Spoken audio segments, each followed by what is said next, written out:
Bonjour. Alors, on met ça. Je crois qu'il fallait que je te rappelle de lancer l'enregistrement.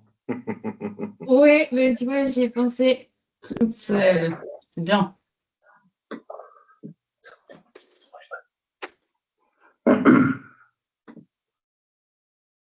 Est-ce que Guy et Monsieur Outlet, vous êtes OK pour qu'on partage de la vidéo a posteriori aux agriculteurs qui n'ont pas pu être présents? Sans problème. Ouais, sans problème pour moi aussi.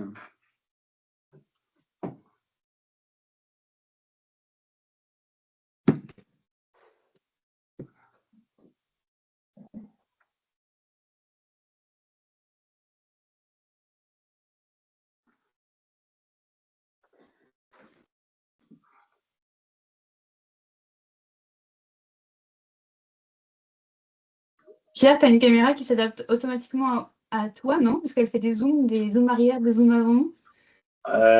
Ça adapte normalement à celui qui parle. On verra après, mais oui, oui, c'est une espèce de barre, là, je sais pas quoi. Très pro. Quoi, c'est déstabilisant? Ben non, mais ça fait, c'est bien. C'est bien. Ça fait dynamique. C'est le but recherché.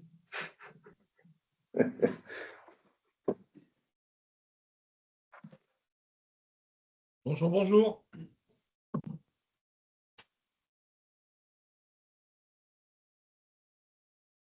Salut Gilles.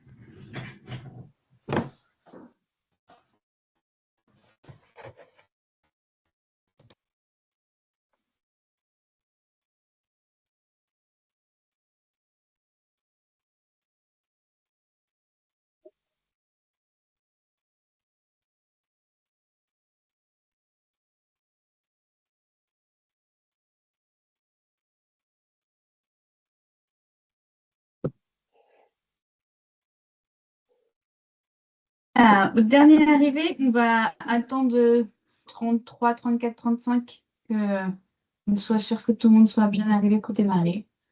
Vous avez le temps d'aller vous chercher un café, un thé, et avant que ça commence.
Bonjour aux derniers arrivants. On va encore attendre 30 secondes s'il y a quelqu'un qui arrive, mais on commence dans 30 secondes donc.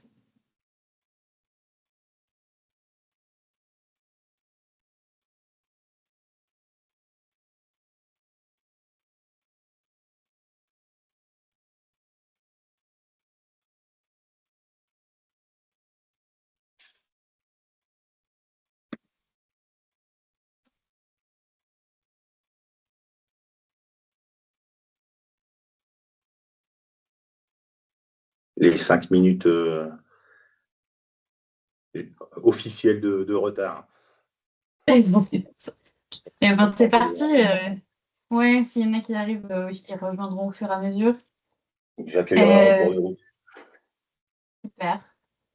Et bien, bienvenue du coup à ce webinaire Grande Culture sur les assurances récoltes et l'ISN qu'on co-organise du coup entre Bio Hauts-de-France et la Chambre d'agriculture.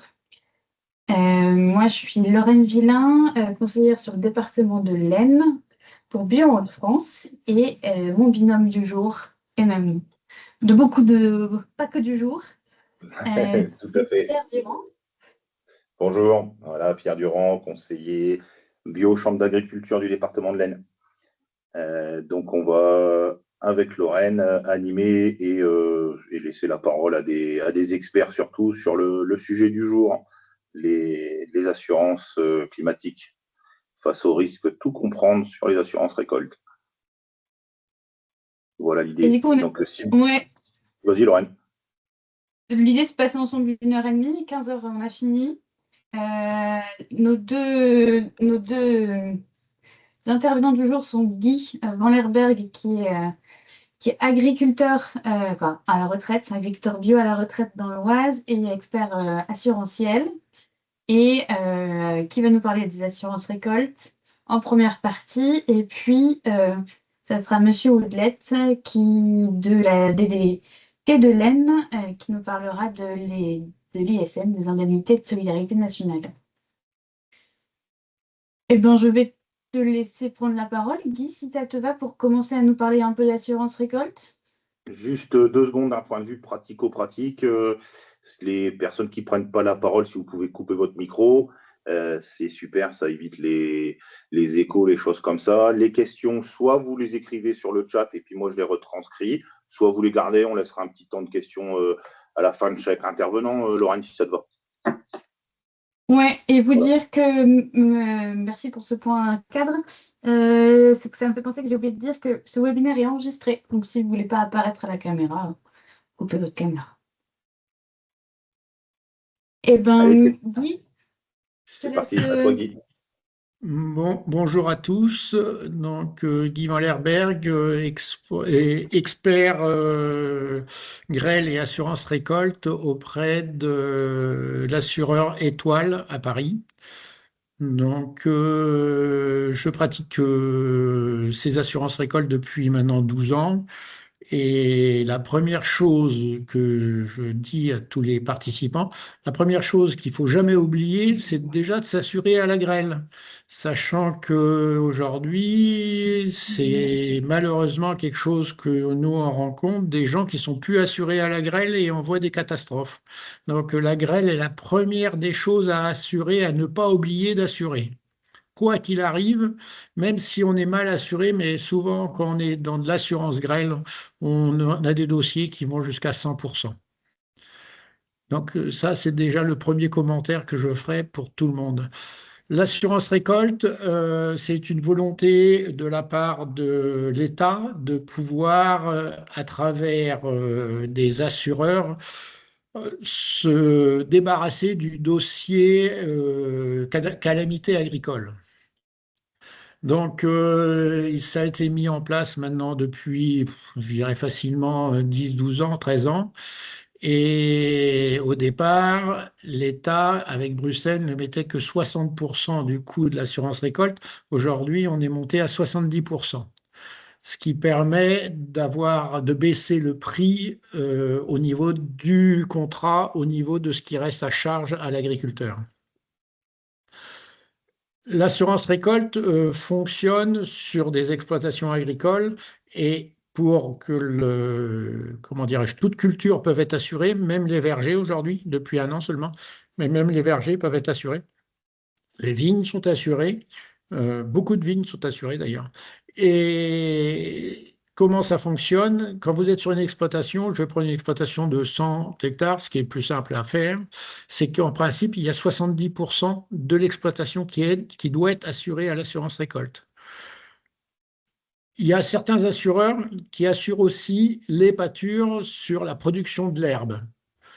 C'est quelque chose de très particulier. Il n'y a que Groupama qui le fait et c'est fait par satellite avec beaucoup, beaucoup de sinistres pas réglés parce que Groupama n'est pas d'accord avec les agriculteurs. C'est quelque chose qui est en train de disparaître. La chose, quand on part sur une assurance récolte, la première des choses à faire, c'est d'aller voir son assureur ou des assureurs pour faire des devis. Parce que la façon dont les assureurs vont monter le dossier, ça peut être très différent d'un assureur à un autre qui veut prendre des risques ou pas de risques, ou qui veut vous avoir comme client, etc.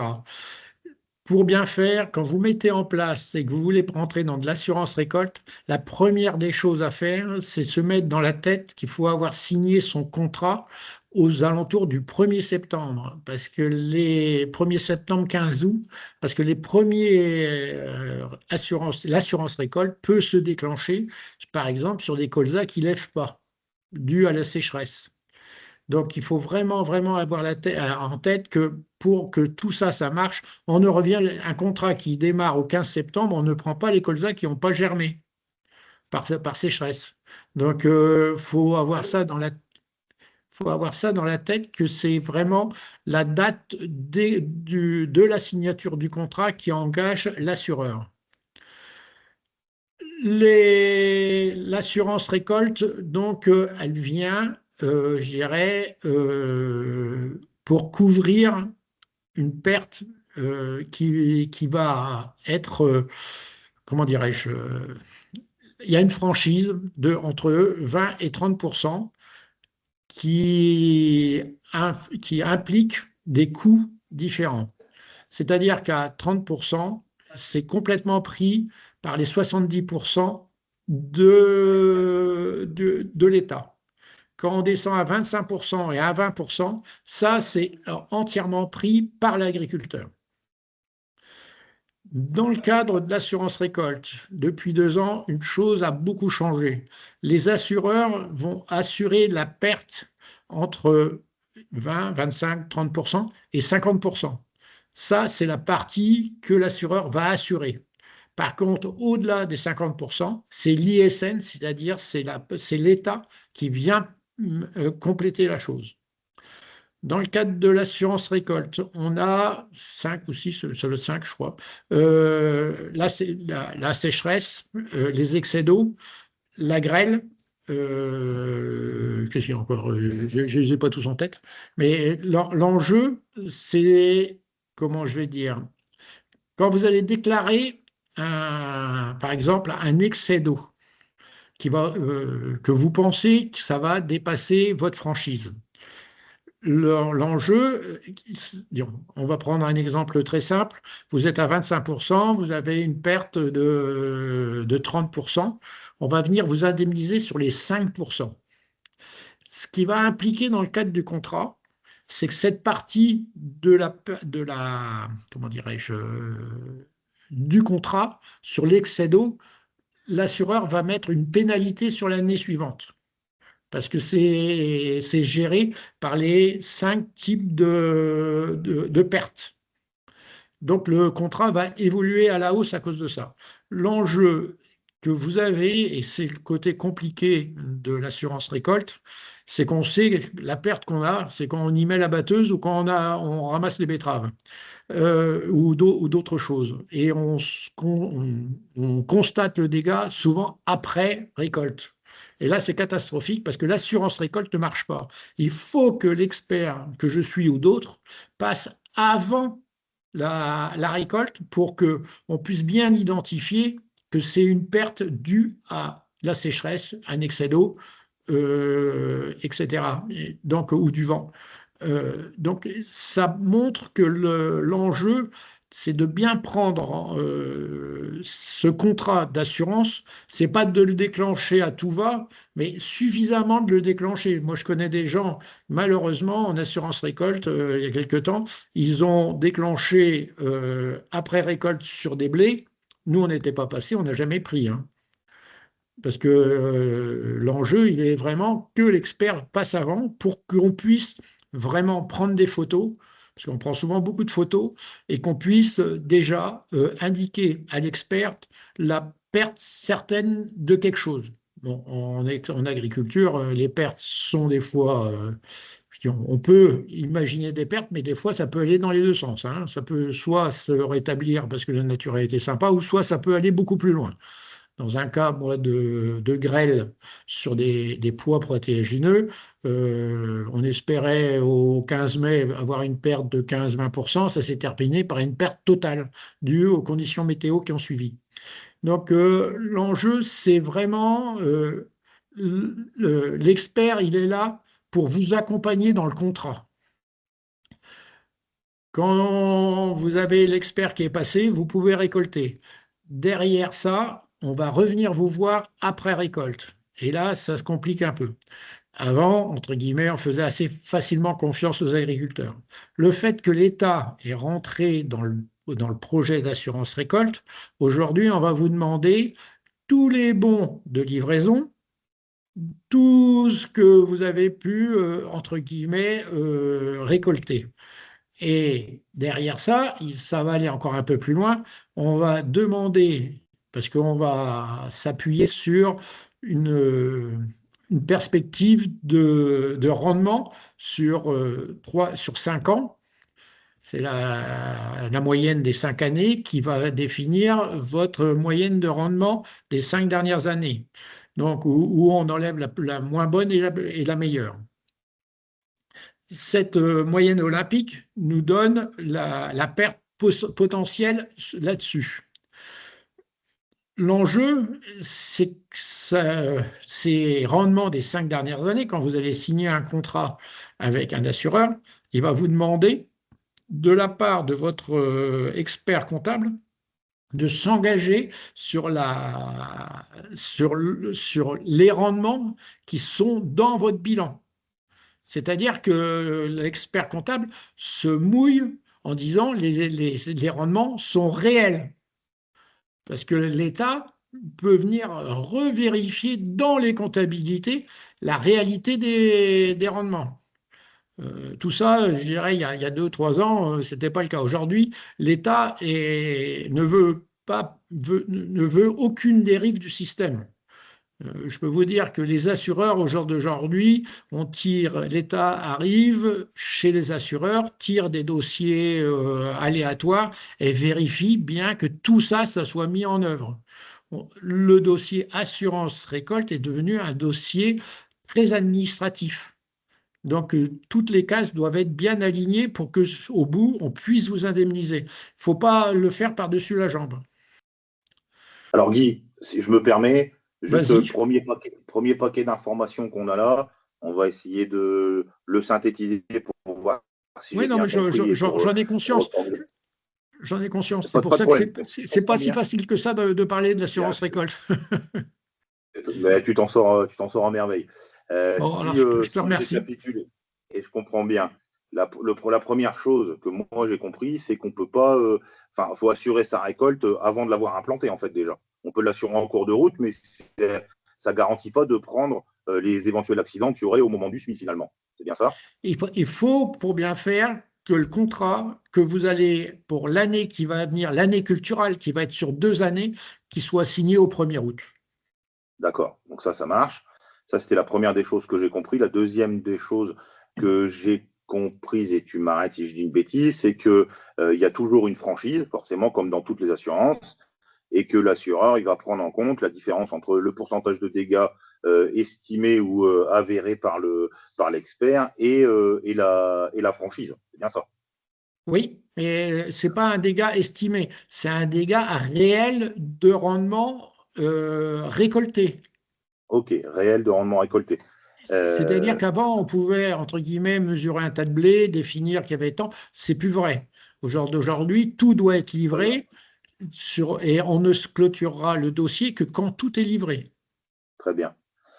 Ok, ça marche. Les franchises, c'est des franchises qui sont fixes ou est-ce que c'est des choses qui sont négociables avec son assureur? C'est négociable. Le 30%, il est entièrement payé, disons, il est soutenu dans les 70%. Les 25 et 20, c'est les agriculteurs qui payent la différence de la Ok. baisse de rendement de la franchise. Et la dernière chose dans le paquet d'informations que tu nous as donné là, que j'ai compris, c'est que l'assurance de base, c'était l'assurance grêle. Ça, c'est vraiment le truc qu'il fallait absolument avoir, entre guillemets, quand on décide d'assurer, d'une part. Et d'autre part, on nous demande une moyenne de rendement, et ça, c'est la moyenne qui correspond en fait à la moyenne olympique des exploitations. C'est bien ça? C'est ça. Ok, Et sachant que dans l'assurance récolte, il y a l'assurance grêle. très bien. Ah, d'accord, voilà. Alors, il y a un truc dans l'assurance grêle qui est un peu compliqué. C'est que quand vous avez, entre guillemets, dans un contrat d'assurance récolte, vous êtes plusieurs années à, malheureusement, on a connu ça par le passé, je dirais une moyenne olympique qui baisse. Et que vous vous dites, ben moi, ma moyenne olympique, elle est relativement basse. Et si je suis grêlé, je me retrouve ma possibilité de rendement, elle est, je vais vous dire par exemple en bio, ma possibilité de rendement, elle est de 60 quintaux, mais par contre, je suis plus qu'assuré à 35 quintaux. Et là, vous pouvez, certains assureurs le font, c'est-à-dire que l'assurance récolte, elle n'est pas facturée dans l'assurance grêle, n'est pas facturée dans l'assurance récolte, et il y a un contrat d'assurance grêle qui vient à côté pour permettre que le blé soit assuré à 50 quintaux. Parce que dans Et donc, l'assurance grêle, on n'a jamais, c'est, comment dirais-je, il y a des bornes dans lesquelles on ne peut pas dépasser, mais l'assurance grêle, c'est l'agriculteur qui décide de son potentiel et de son prix. Ce n'est pas tout à fait le cas dans l'assurance récolte.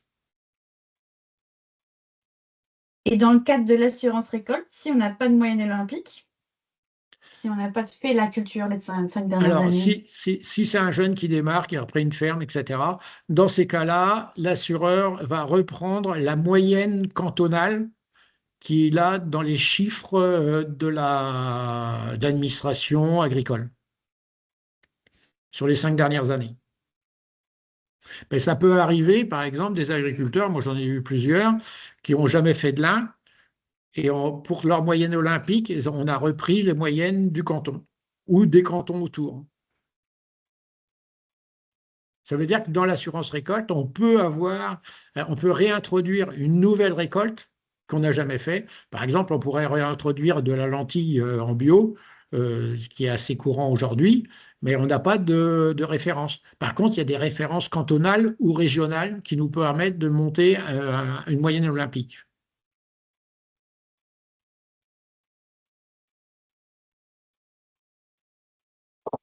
super. Est-ce que, est-ce que tu peux nous dire un peu quelle culture un agriculteur, est-ce qu'il assure toute sa ferme? Il assure une des cultures en particulier? Comment ça fonctionne? Qu'est-ce que tu conseilles? Qu'est-ce que je conseille? Qu'est-ce que je constate, je veux dire, plutôt. Ce que je constate, c'est, comment je vais dire, les fermes qui sont sur des sols, comment dirais-je, assez filtrants. Souvent, c'est des gens qui s'assurent à l'assurance récolte parce que les années où on a, je dirais comme cette année, je dirais de la pluie assez régulière, on arrive à faire des très bons rendements. Mais par contre, on peut très vite se retrouver avec un manque de pluie, je dirais, allez, aux alentours du 15 mai, 15 juin. Et là, on peut voir des chutes de rendement spectaculaires qui fait que c'est ce type disons, de foncier qui pose le plus de problèmes sur la variation des rendements. Après, les très très bonnes fermes, et j'en ai quelques-unes, qui ont en conventionnel, qui font plus de 110 quintaux de moyenne olympique, l'année dernière, moi j'en ai une, elle est terminée à 42 quintaux, hein. Ça veut dire que même les très bonnes fermes peuvent voir des catastrophes arriver. Mais l'assurance récolte, c'est pas une assurance revenu, hein. C'est une assurance qui vient coup dur. C'est pas une assurance qui vient, je dirais, couvrir, je dirais, ça vient couvrir les charges. C'est tout ce que ça fait, hein. L'assurance grêle, elle est complètement différente. L'assurance grêle, on est souvent sur des franchises à 5%. Donc, on ne perd pas le revenu de l'exploitation.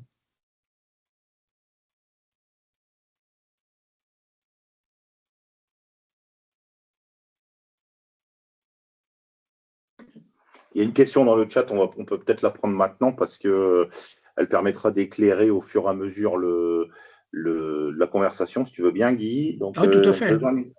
j'aurais besoin d'une précision. Quand vous dites que c'est l'agri qui paye s'il y a moins de 30% de pertes, ça veut simplement dire que l'agriculteur n'est pas remboursé, en fait.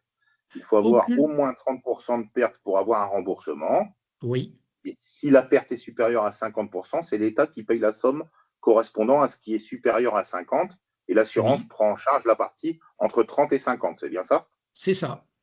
Et ben voilà. Donc, je ne sais pas qui se cache derrière Agribio 84, mais vous avez bien compris. Ça a été une volonté de l'État, avec une discussion des assureurs, pour que le coût de l'assurance soit abordable aux agriculteurs. L'État met sur l'assurance récolte au niveau national. Les chiffres que j'ai en tête sont de l'année dernière. Je crois que l'État met sur l'assurance récolte 640 millions d'euros par an pour la France. OK.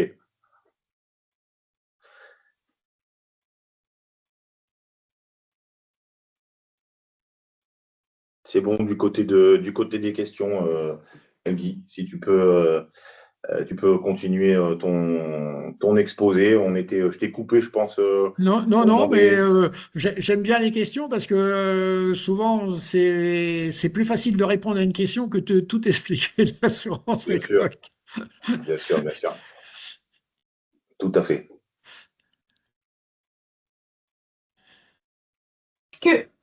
Du coup, je peux poser une question. Est-ce que si tu as une parcelle où tu as des dégâts sur une partie de la parcelle et pas sur toute la parcelle, est-ce que c'est calculé du coup, tu peux redéfinir ta parcelle? Comment ça fonctionne? Alors, l'assurance récolte marche par culture. C'est-à-dire que vous avez 4 parcelles de blé, on prendra la moyenne des quatre parcelles de blé.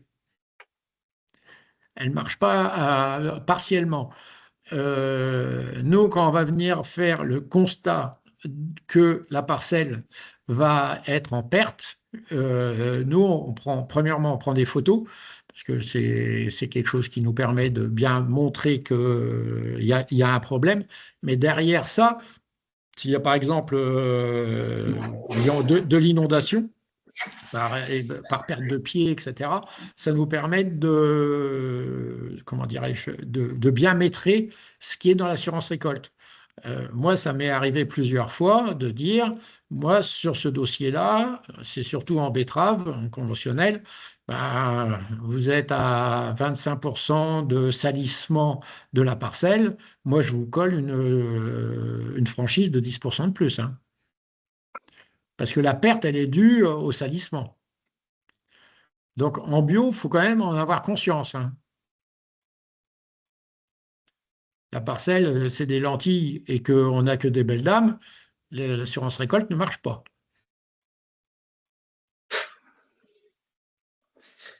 Ça, c'est pas évident, en fait, parce que, par exemple, si. Vas-y, Guy, je vois que tu allais réagir tout de suite. Non, mais vas-y. C'est un sujet qui est très débattu. Parce que si le salissement, en fait, il est causé par une perte de pied, admettons, qui aurait été causée par une mauvaise levée, ça, c'est quand même du climat. Donc, comment ça se passe? Alors, justement, s'il y a une mauvaise levée, la première chose, c'est de nous faire venir tout de suite. Parce que si on attend que la parcelle est complètement sale, nous, on n'est plus capable de savoir qu'il y a une perte de levée. D'accord. Donc, le déclenchement de la part de l'agriculteur est relativement importante. Parce qu'il faut que l'expert se rende bien compte de ce qui a provoqué cette perte. D'accord. Moi, je vais venir sur une chose, et là, c'est intéressant ta question, parce que là, on est sur une perte de, disons, une mauvaise levée. Je vais prendre la lentille, qui est, je dirais, quelque part, quelque chose d'assez sensible, c'est comme ça qu'on va dire. Vous semez des lentilles, ça ne lève pas bien, ou les terres fortes, ça y va pas, etc. Il faut tout de suite réagir et nous dire de venir, parce qu'on a une solution à vous proposer. Souvent, dans les contrats, on a à peu près, je dirais, le droit de vous faire ressemer autre chose. Donc, on peut vous faire semer un sarrasin à la place, si vous voulez. On est encore dans les temps, etc. Donc, on peut proposer à l'agriculteur de l'indemnité du ressemis derrière. On a à notre main à peu près 200 € de l'hectare pour refaire un semis. Ça, c'est l'indemnité que peut proposer l'assureur en cas de mauvais semis, quoi. C'est bien C'est ça. même pas l'assureur, c'est l'expert qui le propose. Ouais, c'est l'expert, très bien. C'est à la main de l'expert. C'est quelque chose qu'on manie avec beaucoup, beaucoup de prudence parce que, comment dirais-je, je vais vous donner un exemple. J'ai fait un séminaire sur Dijon l'année dernière. De plus en plus d'endroits, on se retrouve avec de la méthanisation. Et la culture principale est la culture qui arrive après l'escourgeon qui part en méthanisation. Donc, c'est semé souvent au mois de juin. L'année dernière, du côté de Dijon, ils ont semé leur tournesol au mois de juin, sauf qu'il a beaucoup plu. Ils ont eu les pigeons, ils ont eu la totale, et ils ont été obligés de ressemer au 1er juillet. Et au 1er juillet, ça a amené une récolte au 20 octobre. Au 20 octobre, il a plu et ça a été perte totale. Donc, un dossier comme ça, il faut que l'expert le suive une fois, deux fois, trois fois pour être certain que c'est dû, je dirais, au climat. Donc, il ne faut pas avoir peur de faire revenir l'expert. D'accord, donc il y a plusieurs questions dans le chat qui vont permettre de compléter ton propos. Gilles nous pose la question, dans ces situations-là, qui déclenche l'arrivée de l'expert? Est-ce que c'est l'assureur ou est-ce que c'est l'agriculteur? C'est l'agriculteur qui se tourne vers son assureur. Et moi, je suis missionné que par, je dirais, l'assureur au niveau national ou département ou régional. Moi, le dossier me revient, comment dirais-je, qu'à partir du moment où l'assureur est d'accord pour déclencher une expertise. D'accord. OK. Mais une fois que le dossier est ouvert, c'est à la main de l'expert. Et souvent, moi, je laisse mon numéro de téléphone. Je leur dis, si vous avez un souci, que vous voyez que ça empire et que vous avez, appelez-moi, je reviendrai. Moi, à l'Étoile, on ne m'a jamais reproché d'avoir été une fois, deux fois, trois fois sur des dossiers, hein. D'accord. Et Et donc, c'est le propre de l'expert, c'est d'accompagner l'agriculteur dans ce moment difficile. ce que tu nous dis, c'est que généralement, ce n'est pas une obligation, mais généralement, l'expert laisse ses coordonnées à l'agriculteur qui, si besoin, peut leur solliciter pour suivre la culture, pour revenir réexpertiser de nouveau, etc. C'est ça que tu es en train de nous dire. C'est ce que moi à l'Étoile, c'est mon cas. Je ne sais pas chez les autres assureurs, mais si chez les autres assureurs, ce n'est pas le cas, de toute manière, l'agriculteur peut se retourner vers son assureur pour avoir une deuxième expertise.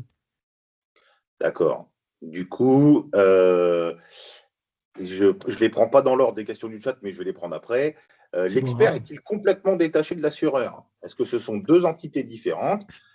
Si oui, il faut d'abord contacter l'assureur qui envoie un expert. D'après ce que je comprends, ce n'est pas tout à fait le cas. Vas-y. Les experts sont missionnés par l'assureur. À l'Étoile, nous, on est dans une société à part de l'assureur, mais ça revient un peu au même, hein.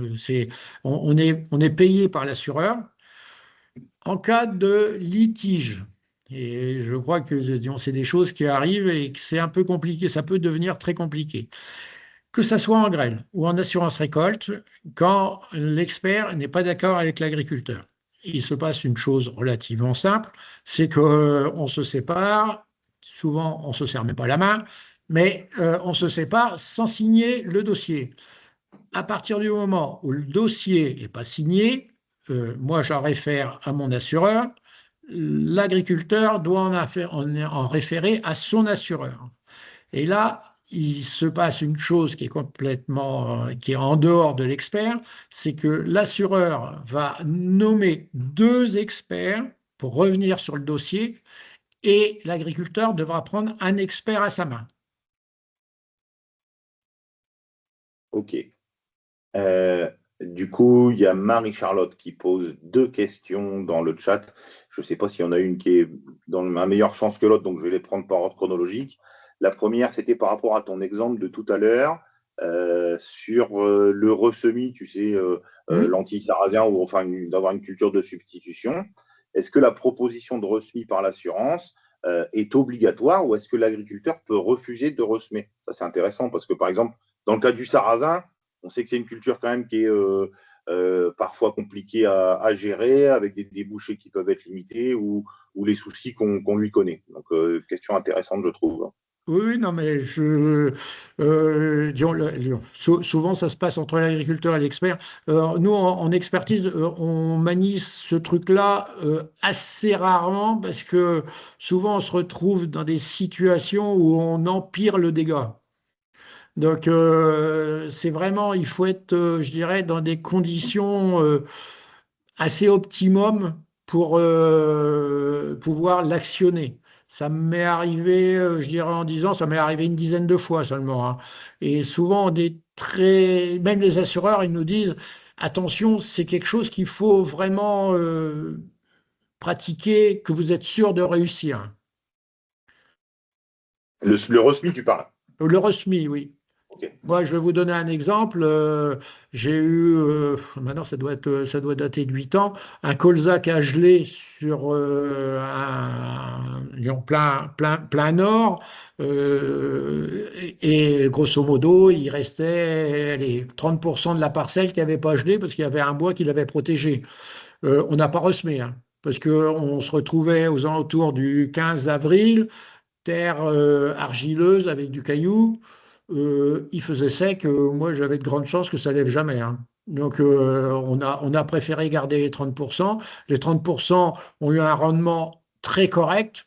Et ça s'est terminé avec un dossier de perte de 10%. Donc il valait mieux pas ressemer.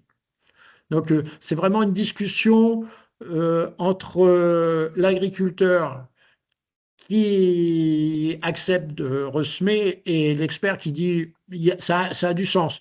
Mais on est rarement en conflit sur ce type de dossier. D'accord. Il y avait une dernière question dans le chat pour l'instant, toujours de Marie-Charlotte. Qu'est-ce qui peut faire que l'assureur refuse une expertise demandée par l'agriculteur? Et est-ce que tu peux nous donner des exemples? Alors, l'assureur ne peut pas refuser une expertise. Si, entre guillemets, si c'est le cas, vous envoyez une lettre commandée et l'assureur est condamné. Ça, c'est très clair. Donc, il n'y a pas d'exemple. C'est tout. Ce n'est pas, c'est pas normal. Dès l'instant que l'expertise, elle doit avoir lieu, quoi. Bah oui, parce que c'est dans le contrat. C'est rupture de contrat avec tout ce que ça implique. Mais on peut venir sur la rupture des contrats. Les assureurs peuvent aussi, à un moment donné, dire bah, ce contrat-là, moi, j'en veux plus, et il peut dénoncer le contrat. Mais ça, il y a des dates bien précises, etc. C'est écrit dans le contrat. Ouais, c'est comme la plupart des assurances, c'est à date anniversaire ou des choses comme ça, j'imagine, hein. Certainement, il y a des dates anniversaires, et puis les assureurs, quand c'est comme ça, ils cherchent à à se positionner. Souvent, ils cherchent à garder l'assurance grêle. Donc, ils ne sont pas là pour, comment dirais-je, comment dirais-je, ils ne veulent pas perdre le client. Hum.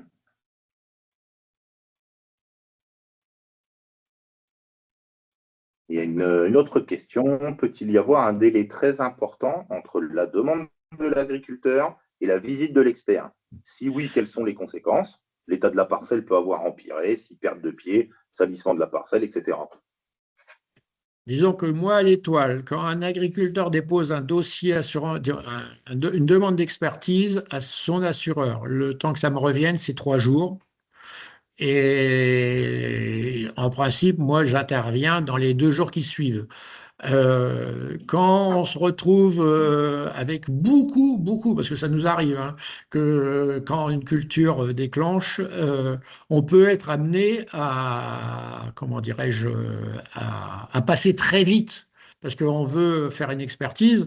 Moi, ça m'est arrivé de faire 7, 8 expertises dans la même journée pour que les agriculteurs sachent qu'on est passé, etc. Ça ne nous empêche pas de revenir après et pour refaire le point. Mais on a ouvert le dossier est accepté et ça marche. On ne laisse pas les agriculteurs plus d'une semaine sans expertise. La chose qui peut arriver, que souvent les agriculteurs ont du mal à admettre, c'est par exemple sur de la grêle.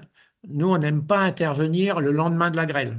Nous, on préfère intervenir souvent 8, 10, 12 jours après la grêle, parce qu'on voit les dégâts qu'au bout de 15 jours. Et les agriculteurs, ils nous disent, mais pourquoi vous attendez autant? Mais parce qu'on ne voit rien et on risque de passer à côté de quelque chose qui peut être catastrophique. Et c'est un dialogue hein, souvent c'est par téléphone, c'est quand on a les agriculteurs directement. Il peut arriver aussi que dans certains dossiers, et certains assureurs veulent être présents. D'ailleurs, ils peuvent être présents à toutes les expertises. Et derrière ça, certains assureurs ne nous donnent pas le numéro de l'agriculteur. Donc, on ne peut pas le joindre. Il faut qu'on passe par l'assureur. Est-ce que tu conseilles de prendre en photo les cultures, du coup, si jamais... C'est comme dans tout sinistre. Vous avez une baigne à votre voiture, vous prenez une photo. Je dirais quelque part, la meilleure façon de certifier la voiture, la photo, c'est d'aller chercher le journal du jour. Et vous le prenez en photo avec le sinistre. Comme ça, vous avez une date. Ça vous coûte pas cher, ça coûte 2 euros, 3 euros. Le journal, il n'a pas pu être imprimé avant et ne peut pas être imprimé après. Ça certifie votre photo. On peut le garder aussi. Ouais. Non, mais c'est des choses très basiques, mais ça permet, quand des gens ont peur, etc., c'est des choses très basiques et qui marchent. Parce que devant un tribunal, ça pèse.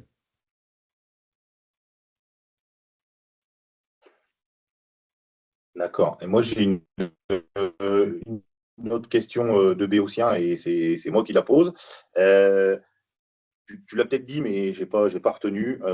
Quand le dégât il provient, par exemple, d'une maladie qui a été causée par un excès d'eau, ça rentre dans l'assurance récolte, dans la climatique ou pas?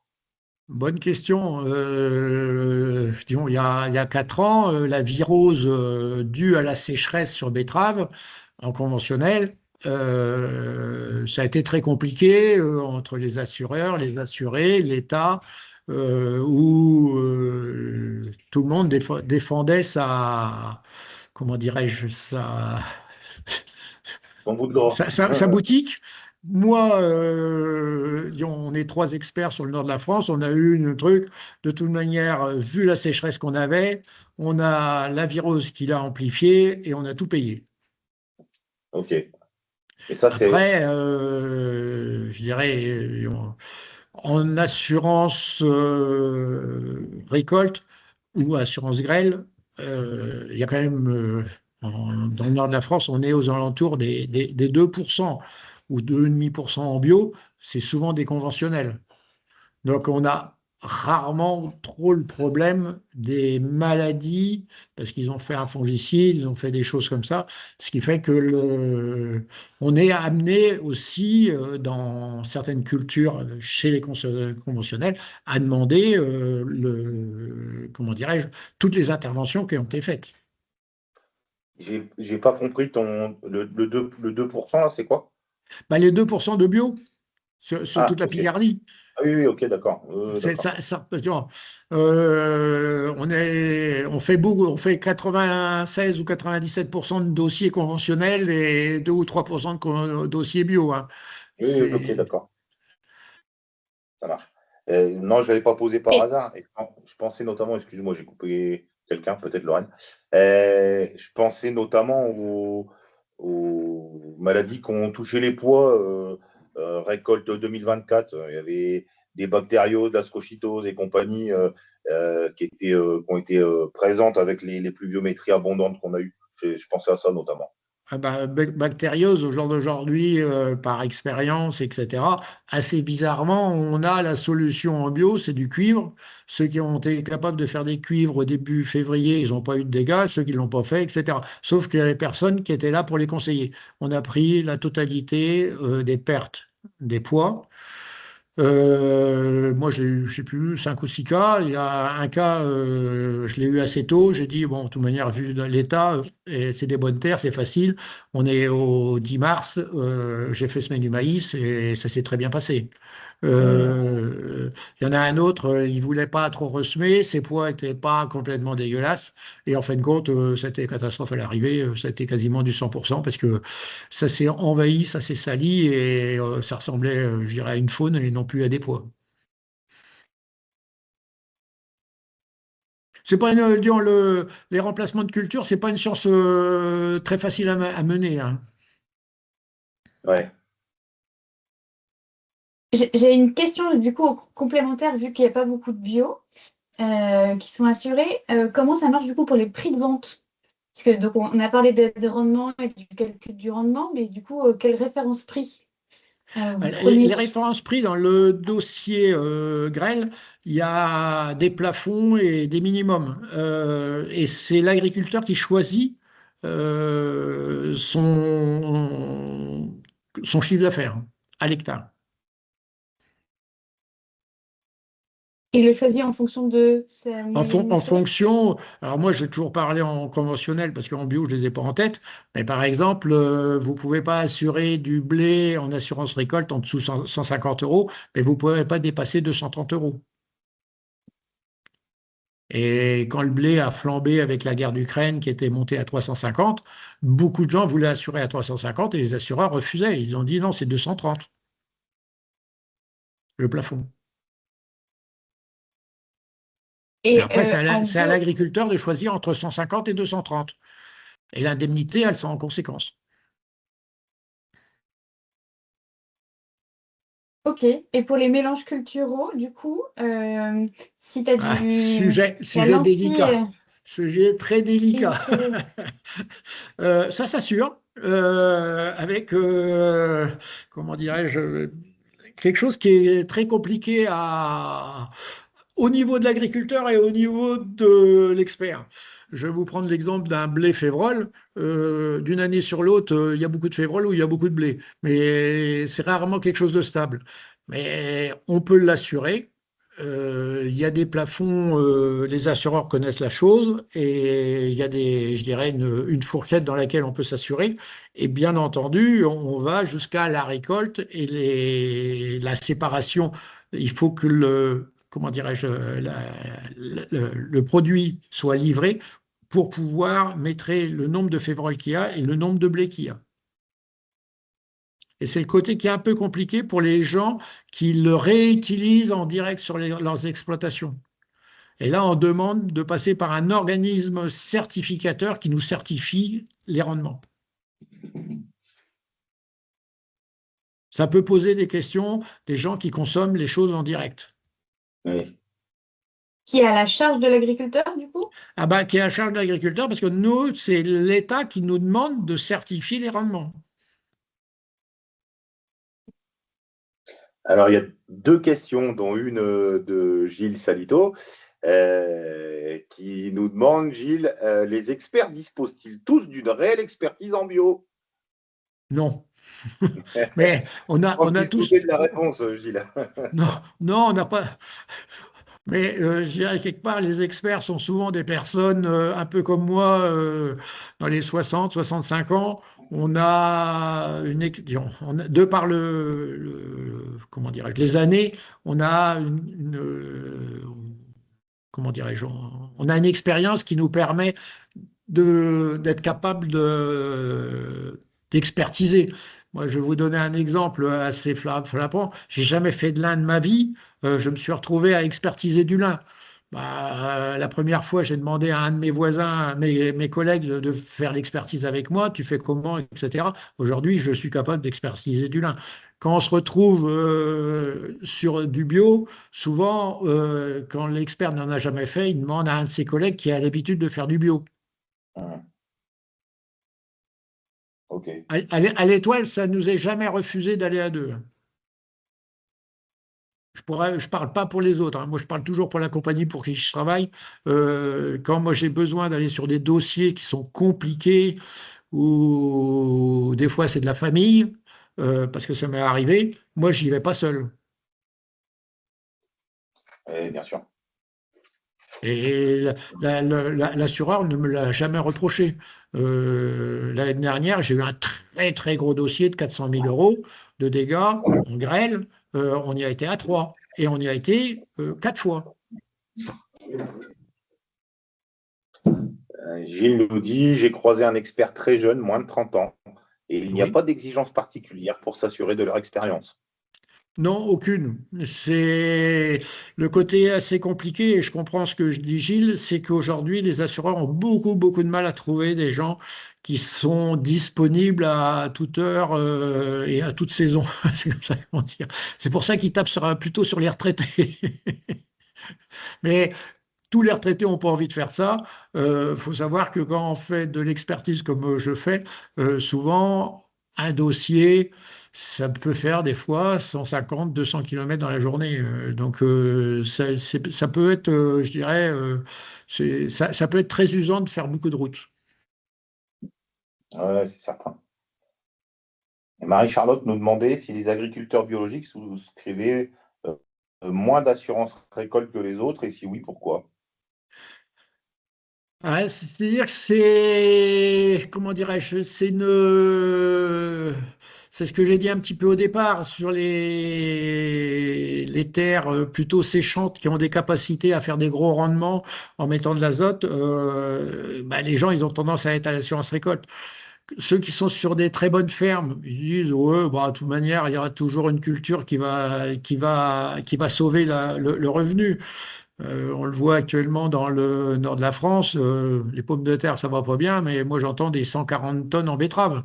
Donc ça permet disons, sur des très bonnes fermes, on a toujours quelque chose qui marche assez fort et qui permet de sauver le revenu.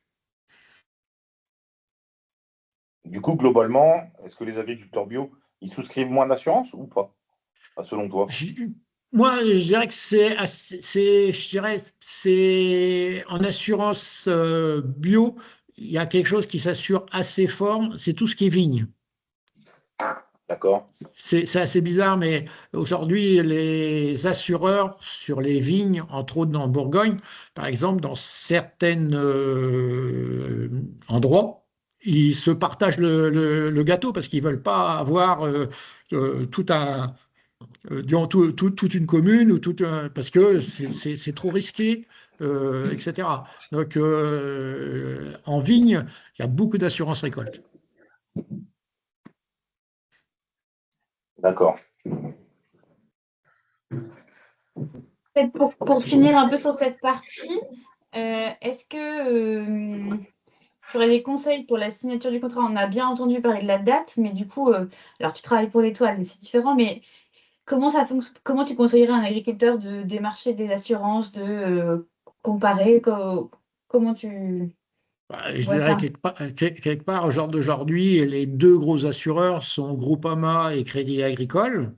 Et il ne faut pas avoir peur de les mettre en concurrence, hein. Et vous arrivez avec vos rendements des 5 dernières années certifiés par votre expert comptable, et à travers ça, ils vont vous faire des propositions. Après, il y a aussi des courtiers qui font le boulot, hein. Je crois qu'il faut pas avoir peur de les mettre en concurrence, parce que il y a un moment, les 2, 3 dernières années, c'était beaucoup Crédit Agricole qui tapait fort. Au jour d'aujourd'hui, ils ont perdu beaucoup d'argent en assurance récolte, ils tapent beaucoup moins fort, hein. Et les contrats sont bien réévalués. Ok. Et Vas-y. ouais, non, mais je pense qu'on allait un peu dire la même chose, mais quand tu dis réévaluer, du coup, ça va être combien c'est quel coût du coup? À mon avis, disons, ce que j'entends, il y a des gens qui ont été leur contrat assurance récolte a pris 20%. Et tu aurais une fourchette du coup de Ah, moyenne non, ça, j'ai pas de générale? fourchette. Moi je suis dans la partie expertise. J'ai pas le droit de faire du commerce. Et tu sais pas forcément combien ça coûte, quoi, à peu près. Si, pas si, parce que j'ai les dossiers, donc je sais à peu près combien que les gens mettent, etc. Et c'est premièrement confidentiel à chacun. Et deuxièmement, les assureurs ne nous demandent jamais les dossiers, on les rend en pourcentage, on les rend D'accord. jamais en argent. Je posais la question parce qu'il y avait eu la question dans le chat, en fait, tout simplement. C'est-à-dire que quand un agriculteur il me dit combien je vais toucher, je lui dis prenez votre crayon, vous avez perdu 5%, regardez dans votre contrat, vous l'avez mis à tel prix, ça devrait faire ça. Mais moi, je ne l'écris pas parce que sinon, je me fais taper sur les doigts. Très bien. Et est-ce que, une autre question de ma part, euh, est-ce qu'on peut tout assurer? Ça, c'est la première des questions. Et la Oui. deuxième des questions, est-ce qu'on peut assurer une seule culture de sa ferme? Alors, on peut assurer une seule culture de sa ferme si elle représente 70% de sa ferme. Il faut que ça soit 70% de la ferme. Oui, Sinon, on est obligé d'assurer 70% de sa surface. voilà. Sauf que la grande différence, c'est que des gens qui ont des pâtures sont pas pris en compte. Très bien.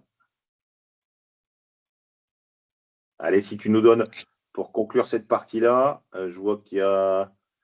Alors, pour conclure cette partie-là, puis après, on prend les deux questions. Si tu nous donnes quelques points clés, là, juste 3, 4 points clés pour terminer. Et puis, mais avant, du coup, on va prendre les questions parce que je vois elles ont fusé, c'est les mêmes. C'est 70% de la ferme ou du chiffre d'affaires ou 70% d'assurance, c'est un minimum.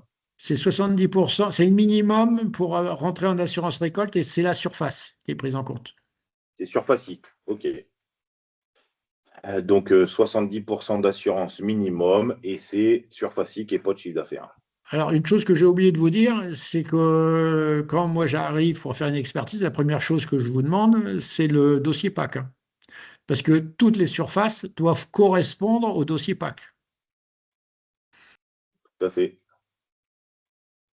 Parce que souvent, les gens ils disent ah, mais en fin de compte, c'est pas tout à fait ça. Non, non, non, non, tu me donnes ton dossier PAC et je ne reste que sur les chiffres du dossier PAC. Bon, ça marche. Merci Guy. Une dernière question peut-être avant de passer à la partie ISN. Oui, oui, bonjour, messieurs, dames, Bonjour. bonjour. Monsieur Courtin de Montsûr, petite question justement, parce que moi j'ai déjà fait un ou deux devis et la deuxième personne, grosso modo, elle m'avait dit que ça valait pas vraiment le coup en bio, donc si on n'avait pas de culture à forte valeur ajoutée. Et aussi en bio, comme on a beaucoup de cultures, au final, c'est dilué par rapport à un conventionnel qui aura du blé, colza et puis betterave, quoi. Donc la dernière personne, donc c'est vrai que c'est un peu, on ne sait pas parce que elle dit ça valait pas forcément le coup, quoi. Vous, qu'est-ce que vous avez là-dessus comme info?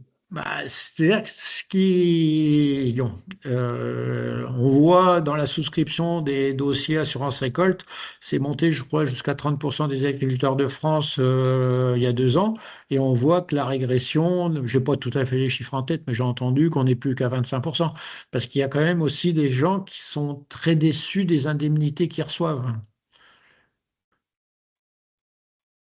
Parce que souvent, quand on est assuré à 30% de pertes, il faut vraiment que la nature elle ait été gentille avec nous, hein. Oui, non, mais c'est ça. Et donc, au final, sur les années, en plus, à chaque fois, on descend notre moyenne olympique. Donc, Voilà. c'est pas facile Ah, mais c'est pas facile, on va dire, à franchir le cap ou non, quoi, par c'est rapport à c'est- l'assurance grêle basique. mais c'est bien pour ça Merci. que j'ai dit en début de mon propos que tous les agriculteurs se souscrivent une assurance grêle, parce que c'est l'assurance qui coûte le moins cher et qui est la plus, entre guillemets, étalée sur tout l'ensemble des cultures, qui permet un coût très acceptable au niveau de l'assurance grêle, qui est pas cher par rapport comment dirais-je, au sinistre possible. Euh, Moi, en assurance récolte, ça m'est arrivé très rarement d'aller jusqu'à des 100% en assurance récolte, mais par contre, en assurance grêle, ça m'est arrivé assez régulièrement d'aller en 100% en assurance grêle, où on a perdu quasiment toute la récolte, où on a perdu quasiment toutes les... Disons, quand les exploitations sont très groupées, ça m'est arrivé de quasiment prendre en charge l'ensemble de la production de toute la ferme. Et Il est probable. malheureusement, les conditions conventionnelles aujourd'hui amènent beaucoup d'agriculteurs à sacrifier l'assurance grêle. Moi, j'ai un collègue, il était dans la Vénois cette année, il aurait dû avoir 15 dossiers, il en a eu 3, et il avait des agriculteurs qui venaient voir combien qu'il allait donner à ceux qui étaient assurés. Et l'assurance grêle, c'est quelque chose qu'il faut prendre. C'est quelque chose que... Et il faut bien s'assurer. Moi, j'ai eu des dossiers à 50%. Les gens, ils étaient assurés à 600 euros de l'hectare. 50%, ça fait 300 euros. Ça fait pas la rue Michel, hein. Hum. Donc, Donc, et tout ça pour 7 euros de l'hectare. le conseil de l'expert, c'est qu'à minima, il faut s'assurer contre la grêle. Et tout le reste s'étudie. Et probablement, une exploitation bio assez diversifiée qui fait de la SCOP, l'assurance récolte, elle sera peut-être moins pertinente qu'une exploitation qui fait des produits à forte valeur ajoutée, à plus forte valeur ajoutée et qui est moins diversifiée, quoi, si je comprends bien. Disons, moi, je vais prendre l'exemple de notre exploitation où on a, je dirais, des vergers. Les vergers, aujourd'hui, on peut les assurer en assurance récolte. À déclencher à moins 30%, ben, il faudrait que la nature elle fasse monter les températures et la sécheresse d'une façon, je dirais, dans tout ce que j'ai vécu de ma vie, on n'a jamais été sur une perte de 30% due aux Hum, conditions climatiques. Que ce soit hum. excès d'eau, excès de lumière, excès de sécheresse, etc. 30%, ça commence à taper, hein. OK. Donc, quand vous êtes en bio, vous passez de 50 quintaux de moyenne avec 15 quintaux de moins. Faut déjà que ça soit, comment dirais-je, que ça soit vraiment brûlé sur place, quoi.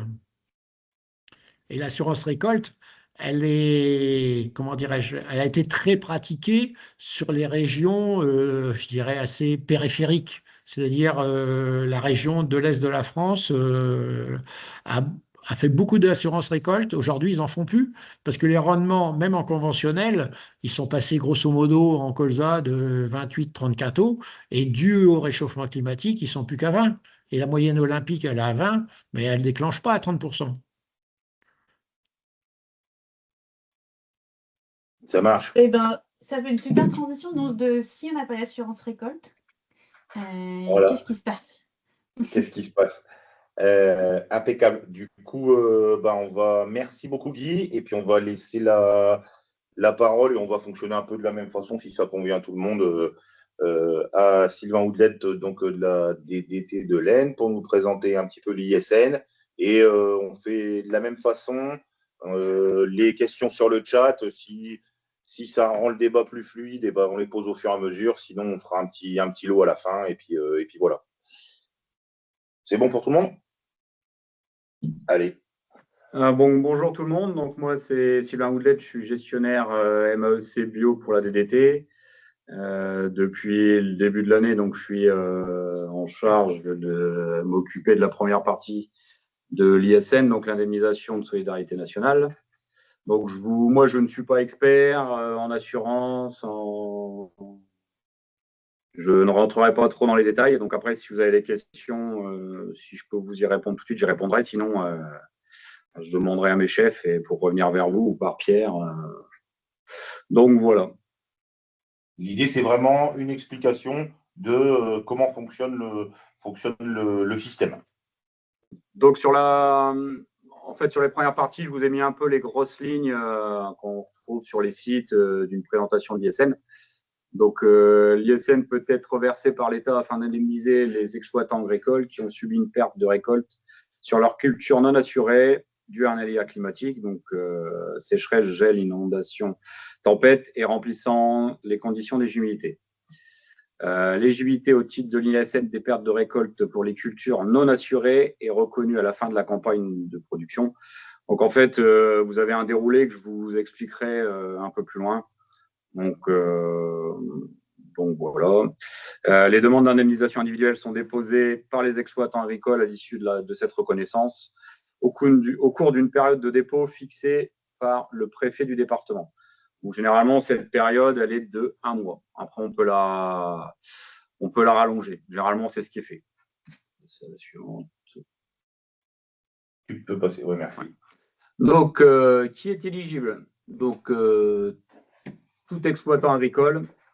Donc, j'ai repris ce que j'ai trouvé. Donc, ayant la qualité d'agriculteur au sens du code rural des pêches, et de la pêche maritime, dont les cultures sinistrées sont identifiées dans l'arrêté ministériel de reconnaissance au titre de l'ISN publié au bulletin officiel Agri et situé dans les communes au sein desquelles les pertes ont été reconnues. Donc ça, c'est pareil, je rentrerai un peu dans les détails juste après. Et un dernier petit article, et dont l'exploitation agricole ne fait pas l'objet d'une procédure collective d'insolvabilité, sauf à ce qu'elle dispose d'un plan de sauvegarde et de redressement d'arrêt par le tribunal, ou sauf si les difficultés économiques à l'origine de la situation d'insolvabilité résultent des dommages causés par les aléas climatiques défavorables. Donc ça, c'est vraiment les grosses lignes du ministère, quoi. Donc, on va parler du seuil et des conditions. Donc, pour être éligible, la perte doit dépasser un seuil précis. Donc, nous, le seuil, on est à partir de 50% de perte pour les grandes cultures, les légumineuses et les vignes. Et on descend à 30% des pertes pour tout ce qui est arboriculture, les petits fruits et les productions spécialisées. Alors, si on fait un premier petit stop pour éclaircir un petit peu les trois premiers niveaux d'information là, si tu m'arrêtes, Sylvain, si je dis une bêtise, mais ce que je comprends, c'est l'ISN, c'est valable donc en cas de calamité climatique agricole, quoi. Ça, c'est pour les exploitants qui ne sont pas assurés par ailleurs sur du privé. C'est bien ça? Et aussi qui sont assurés. L'ISN prend aussi une partie. OK. Et ça fonctionne pour dans les cas où on aurait 50% de pertes sur les cultures qui sont en place. C'est bien ça? C'est ça, les cultures qui seront arrêtées par le ministère en disant voilà, cette culture est considérée comme perte. Comme ayant subi des pertes telles. D'accord. C'est au niveau départemental, au niveau national? Alors, nous, on fait, en fait, pour le département de l'Aisne, nous, on expertise les parcelles des exploitants de l'Aisne. Donc, en fait, c'est national, mais c'est propre à chaque département, en fait. D'accord. OK.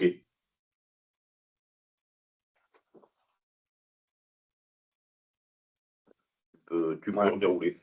Donc, du coup, le Le taux de franchise est à 50% pour les grandes cultures, les légumineuses et la viticulture, et 30% pour l'arboriculture, ce que je vous disais juste avant, les petits fruits et les productions spécialisées. Le taux d'indemnisation est fixé à 35% en 2025. Donc, la première année, en 2023, on était à 45%. En 2024, on était à 40%. Et donc là, on redescend de 5%, donc on est à 35%. Donc, une exception est toutefois prévue pour les productions, je ne sais plus lesquelles. Si on pouvait revenir sur la diapo d'avant. Ouais, tu as été trop vite, Lorraine. Merci. Donc, une exception est toutefois prévue pour les productions spécialisées. Donc, vous avez dessus. Hein. Ouais, horticulture, TPM, c'est plantes aromatiques et à parfum. Et qui bénéficie donc du maintien à 45% pour la période 23-25. On peut passer à la suivante. Merci. Donc là, vous avez un petit diagramme expliquant un peu ce que Guy a dit avant pour la partie assurée. Donc après, si Guy veut redire quelque chose sur cette partie-là, s'il en l'appuie sur sa partie, là, en expliquant le diagramme. Oui, comment dirais-je, c'est l'enjeu de l'assurance récolte au niveau de l'État, c'est de pousser les gens à aller vers l'assurance récolte parce que l'ISN pour les non-assurés va diminuer d'année en année. Pour les 50% de départ, c'était pour dire, bon, vous voulez pas y aller, mais on vous soutient. Là, on parle dans les 2 à 3 ans ou 4 ans à baisser encore de 5% tous les ans. Donc, arrivé à un moment, ça veut dire que les agriculteurs non assurés ne seront plus du tout assurés en calamité agricole. D'accord. Donc, l'enjeu, c'est d'amener les agriculteurs quand même vers un système d'assurance, quoi. Oui. OK. Mais ce que dit ce schéma, c'est que il y a la franchise où l'agriculteur assuré doit payer la partie qui est en dessous de 30% ou 20 ou 30% comme tu disais tout à l'heure. Entre 20 jusqu'à 30 ou 50% selon la culture, c'est l'assurance qui indemnise. Au-delà, c'est l'ISN qui prend en charge. C'est ça. Et pour un OK. non-assuré, c'est au-delà de 35%. Non, au-delà de 50%. Au-delà de 50%. 50%, pardon. Et Ouais, pris en charge à il n'y aura 35%. que 35% de pris en charge. Du coup, j'imagine que ça répond à la question qu'il y avait dans le chat de Thomas. Moi, j'ai dû détruire mon lin de printemps 2025 et je ne suis pas assuré en aléa. Y a-t-il une indemnisation possible dans l'Oise? Alors, j'ai compris que c'était national, donc a priori, ça peut l'être. Le lin de printemps détruit. Du coup, j'imagine que le lin, il était dans la liste des cultures qui ont subi des aléas. Dans l'Aisne, c'était le cas. En tout cas, dans l'Aisne, c'était le cas, et dans l'Oise, je pense que c'était le cas aussi. Voilà, donc l'indemnité possible aurait été, je pense que là, d'après ce que je comprends, il y a un mois pour le faire, etc. Probablement trop tard maintenant. Non, en fait, je vous expliquerai un peu le déroulé après des demandes, mais après, il faut se rapprocher de la DDT de l'Oise. Et il pourrait y avoir 35% d'indemnité qui soit dans le cadre de l'indemnité de solidarité nationale, si je comprends bien. Oui, c'est ça. Donc, si les délais ne sont pas écoulés, c'est possible, à hauteur de 35%. Je veux dire, on prend au fur et à mesure. Donc, chaque agriculteur peut désormais bénéficier d'une indemnisation de solidarité nationale en cas de perte de récolte exceptionnelle due à un aléa climatique. Donc, ce qu'on disait tout à l'heure, grêle, forte pluie, sécheresse. Depuis la campagne 2024, une avancée importante a été mise en place. Les exploitants peuvent désormais s'appuyer sur un réseau d'interlocuteurs agréés, constitué des assureurs proposant des contrats d'assurance récolte subventionnés. Ce réseau permet de simplifier les démarches en cas de sinistre et d'assurer une prise en charge plus rapide et plus lisible. En 2025, le dispositif est pleinement opérationnel et a été encore simplifié pour renforcer la lisibilité des rôles de chacun. Donc après, Guy, est-ce que tu peux parler un peu du réseau, s'il te plaît? Le réseau de... Bah, en fait, les agriculteurs devaient, sur leur déclaration, donner un assureur, le nom Oui, d'un assureur pour. bah, disons, l'objectif, c'est quand même que tous les assureurs soient assurés à l'assurance grêle, parce que l'ISN ne prend pas l'assurance grêle, hein. Il faut quand même que tout le monde le sache, ça. Donc, s'ils ont un assureur qui porte un contrat d'assurance grêle, l'assureur peut demander l'ISN. Ah, l'ISN, il peut être demandé par l'assureur et Oui, non par l'exploitant en direct. C'est ça que tu veux dire? oui. C'est ça que ça veut dire. Et dans ces cas-là, c'est l'assureur qui se charge de l'expertise et de la, comment dirais-je, de récupérer toutes les données pour prouver qu'il y a vraiment une perte. D'accord. Les assureurs, ils sont pas chauds là-dessus parce qu'ils gagnent pas un rond. Du coup, je vous ai mis 2 petites diapos après concernant bah, les exploitants assurés et non assurés. Donc, la première partie, c'était les cultures. Et après, la deuxième partie, il y a les prairies. Donc là, sur le petit schéma, les agriculteurs assurés, donc c'est la partie haute et les non assurés, c'est la partie basse. Donc, concernant les prairies, nous, au niveau de l'ISN, on s'en occupe pas.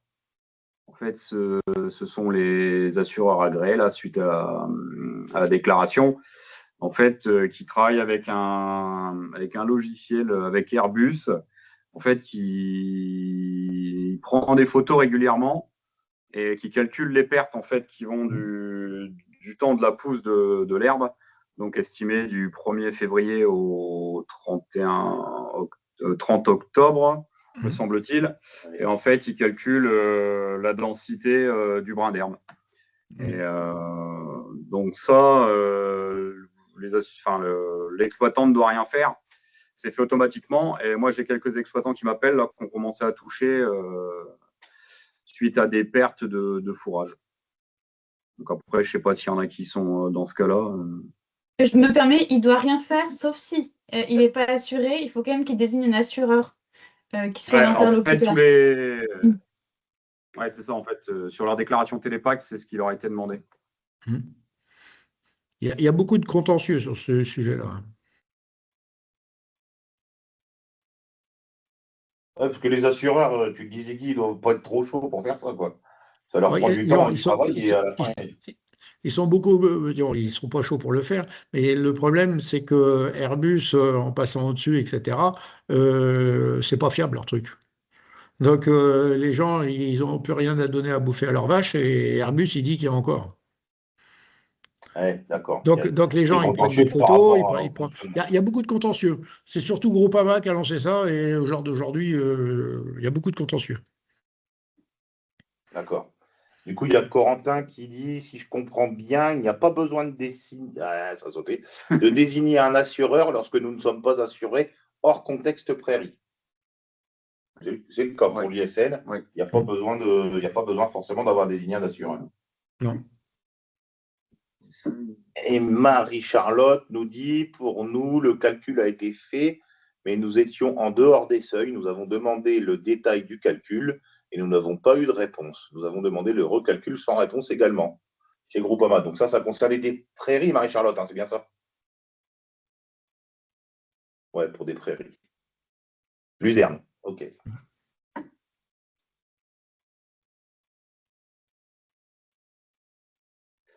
Donc là, je vais vous présenter plus ou moins comment se déroule un aléa climatique du départ jusqu'au paiement. Donc, nous, au niveau de la DDT, on est alerté du sinistre, donc soit par la Chambre d'agriculture, par les centres de gestion, par les syndicats ou directement les exploitants. Donc ensuite, on monte une mission d'expertise avec des visites sur le terrain. Donc généralement, ces visites, elles se font assez rapidement si on arrive à avoir un expert. Donc ça, généralement, c'est difficile d'avoir un expert tout de suite. Donc, que ce soit un expert coopérative ou un expert chambre. Mais de toute façon, maintenant, on passe plus par la chambre parce que pour un expert, c'est un petit peu compliqué.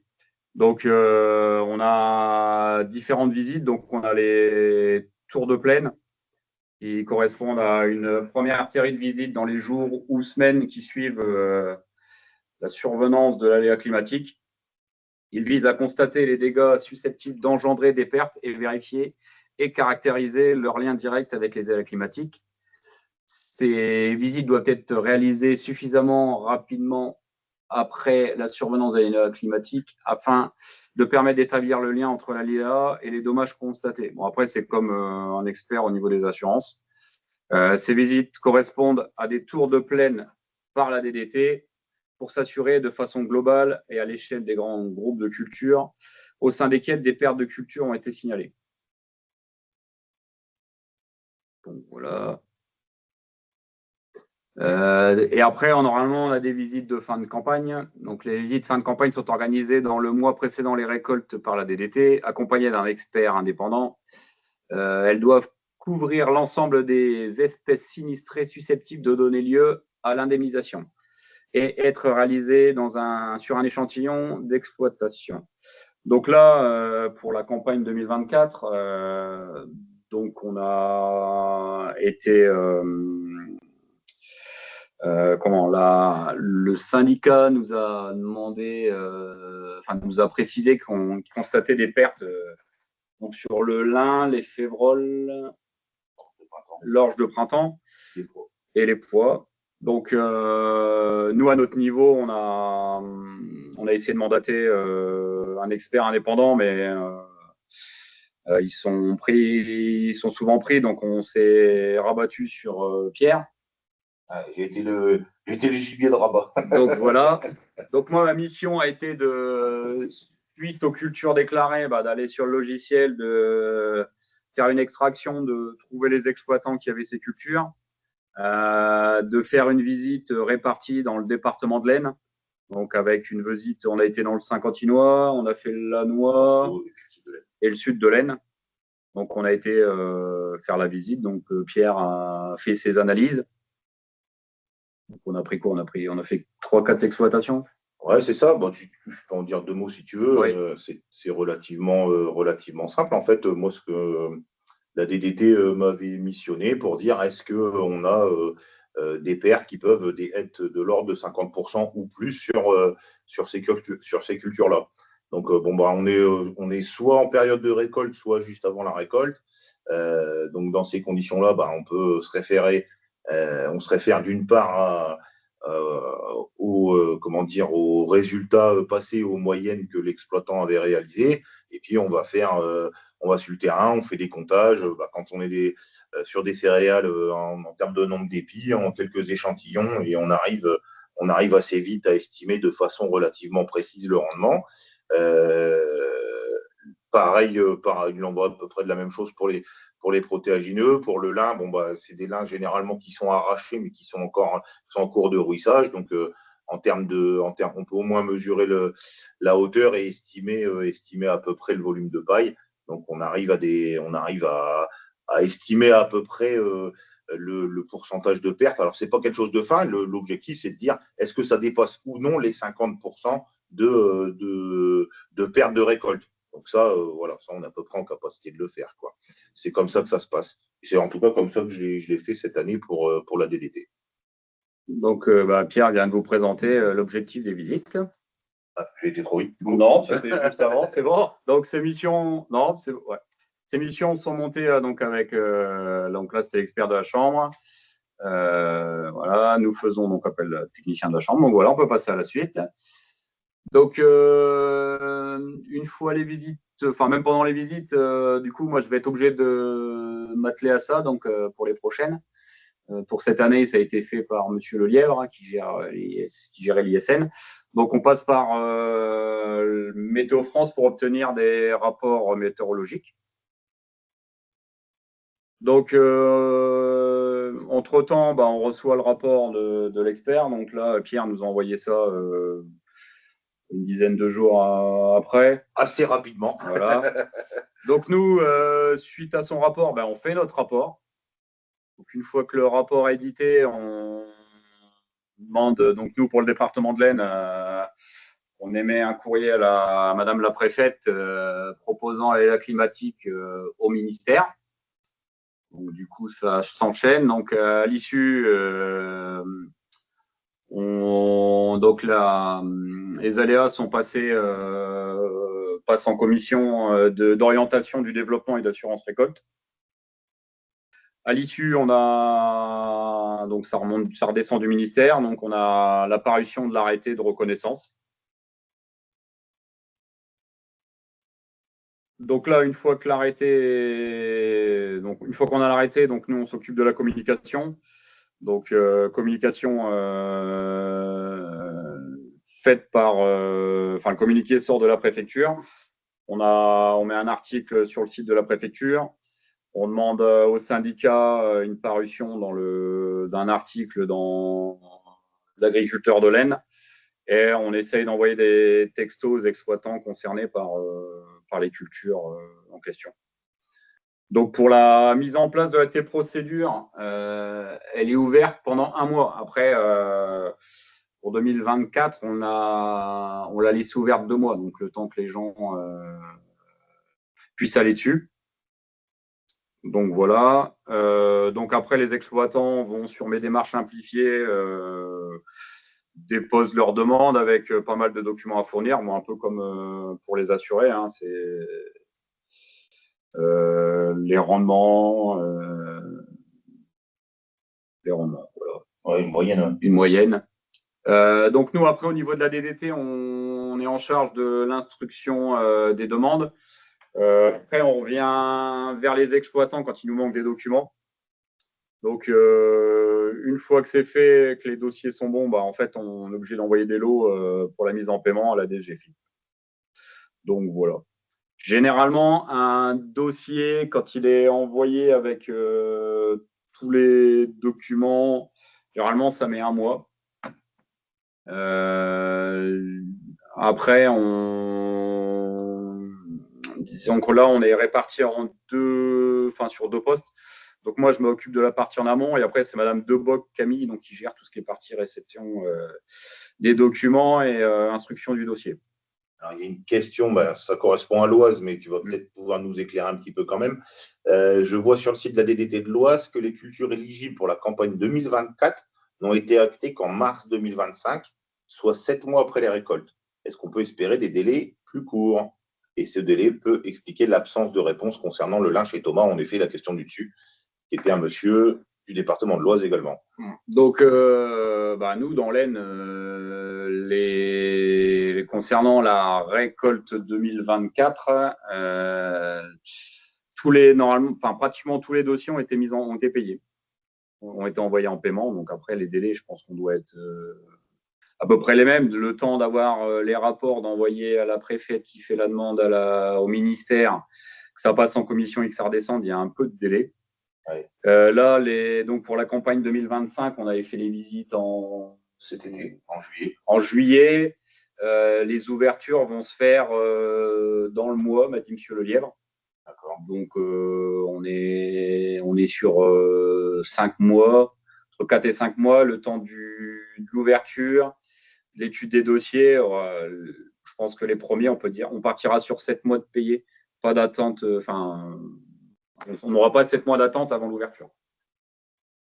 Ok, donc ça, c'est un délai, ce que je comprends, c'est que c'est un délai qui est propre à chaque département, à chaque DDT, mais que logiquement, ça doit pas prendre 7 mois, c'est un délai qui paraît plutôt long, quoi. Ouais. Ok.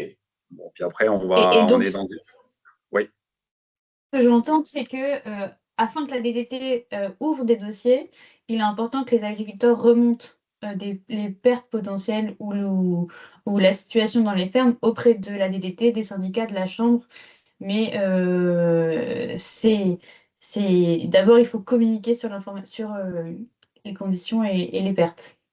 C'est ça. Après, maintenant, dans l'administration, on passe plus de temps, nous, à récupérer des missions parce qu'on n'est plus trop nombreux, mais ils ont voulu simplifier avec mes démarches simplifiées. Donc après, tous les exploitants, attention, sont prévenus. Après, selon les cultures, ça prend un peu plus de délai. Par exemple, le lin, on est obligé d'attendre une année pour avoir les rendements. Enfin, moi, je suis pas expert en lin, mais Ah bah oui, tout à fait, le temps que ça soit taillé, etc. Ouais, c'est un élément de réponse qu'on aurait pu donner à Thomas, mais il est parti, je crois. C'est ça aussi, hein, c'est que forcément, il l'a détruit, mais j'imagine qu'il doit être comparé au rendement moyen, et du coup, forcément, ça doit être après récolte. Alors, il y a le volume de paille, mais dans l'un, il y a surtout les fibres longues qui sont la partie qui est la plus économiquement rentable, et ça, c'est une fois le taillage fait, quoi. Et le taillage, bah, c'est un an après la récolte, hein, quasiment. Donc, ça peut sans doute expliquer des délais particulièrement longs pour cette culture. On est quasiment sur le gong, il est 15h moins 1. Bah, Si vous avez on est des bon. questions sur l'ISN, c'est le moment. Et sinon, on clôturera.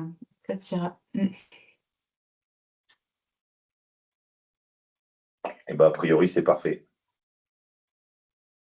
Merci à tout le monde, hein. Ah, il y a Merci beaucoup. Corentin qui met un petit mot.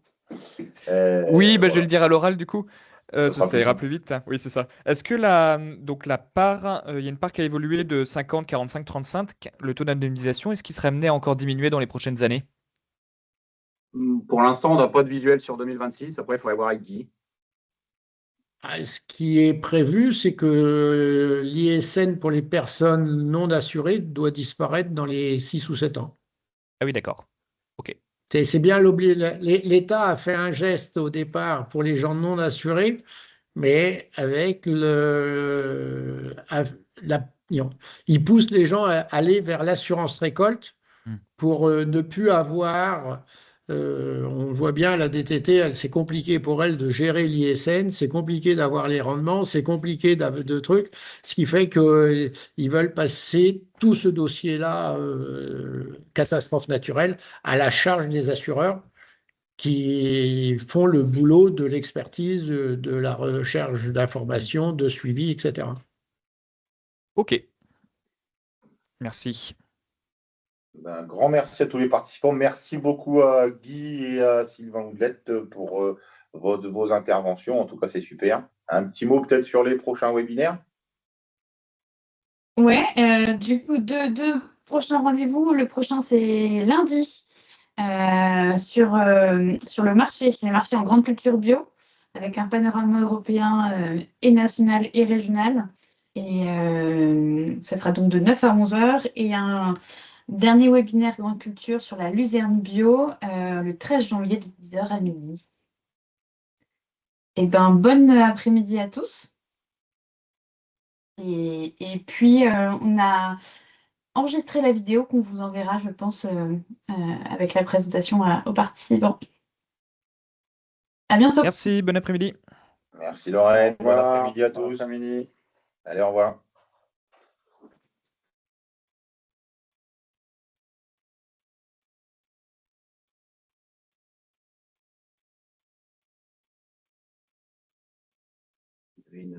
En même temps, il y a